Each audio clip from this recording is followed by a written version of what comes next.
Imagine this. You can live a healthy, vital, energetic life well past the age of 100. How close are we? Well, science is close to giving a second century of life to everyone through everything from radical cutting-edge technology to simple changes in how you eat.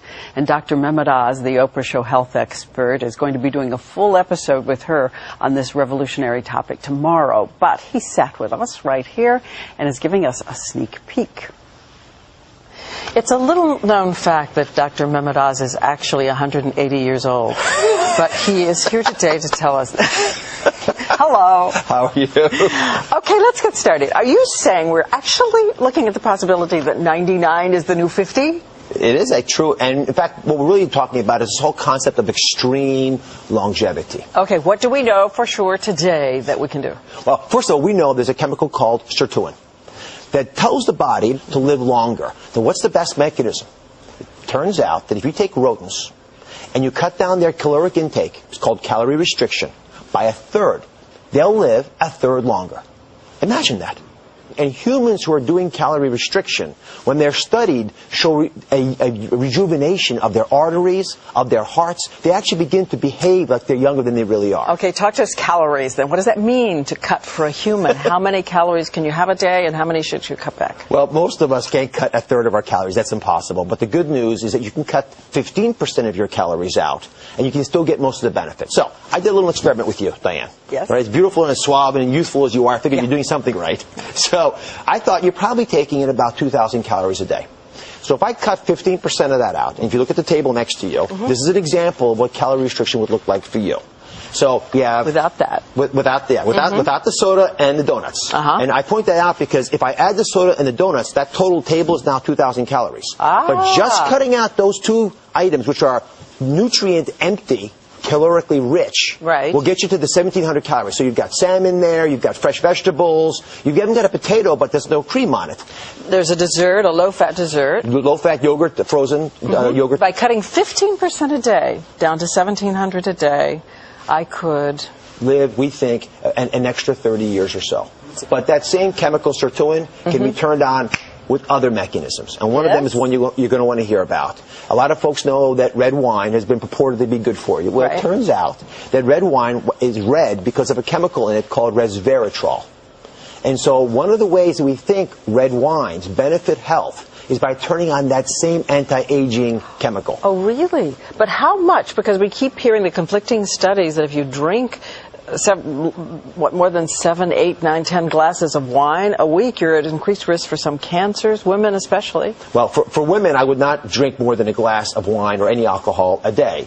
And for men, you can get a little bit more than that. Pills of resveratrol make more sense. But again, I want to warn everybody that we don't have a ton of information about this. In humans, we're not going to for another few decades. But taking proactive steps today could give us that extra longevity. Okay, in the near future, big breakthroughs in living longer. So the big deal for me is to move even beyond things you can do for yourself and talk about what technology can offer to us. I want you to come over. I got a little secret for you. All right. So on this table, we did a little science experiment. And we're talking here about tissue regeneration. So imagine that you're a classic car, right? And a part of you breaks. You don't want to discard the car. What you really want to do is fix the broken parts. So what does that look like to you? It looks like an ear. It looks like a styrofoam ear. You can hold it. It won't bite you. Does it feel sort of solid? Yeah, very solid. Right. So this is actually a mold for a human ear. So if you're a GI injured in war, you had frostbite and lost your nose, we could actually re-engineer cells. So we take your blood, add it to the mold, and your cells will begin to repopulate this and make you a new ear. This is being done now. Being done today. It's actually been implanting for bladders. There's lots of different organs we can begin to replace. But this is the first generation. What I'm about to show you now will really blow your mind. And this is the example. If you hold this is a scaffold of an artery made from pig tissue. Right? Now, if I take that, you can see through. You can use it as a straw. So if I take that and I add a little bit of your cells to it, your blood, and then I put it into a pump so it actually is feeling the pressure that an artery would feel, I can make you a new artery. You see pulse in there? No kidding. And look at this. This is the same technique done with a valve. And if you look from up top here, take a look from up top, you can see the valve open and close. Oh, yes. So take this one generation further. I can now begin to take an organ, take the cells of the animal out of it, put your cells into it, and I can grow you a heart. It's been done. I can grow you a liver, a pancreas, a spleen, a lung, anything. And this technology for recreating organs for us is going to give us that booster rocket into the second century of life. So if calorie restriction and new insights about how chemicals like resveratrol could turn on systems for anti-aging in your body fail, and something breaks, you can replace it. Replacement parts when your warranty is getting a little old. And how soon, realistically, before you think a pancreas or something complicated like a liver could be ready for replacement, your own cells? Single-digit years.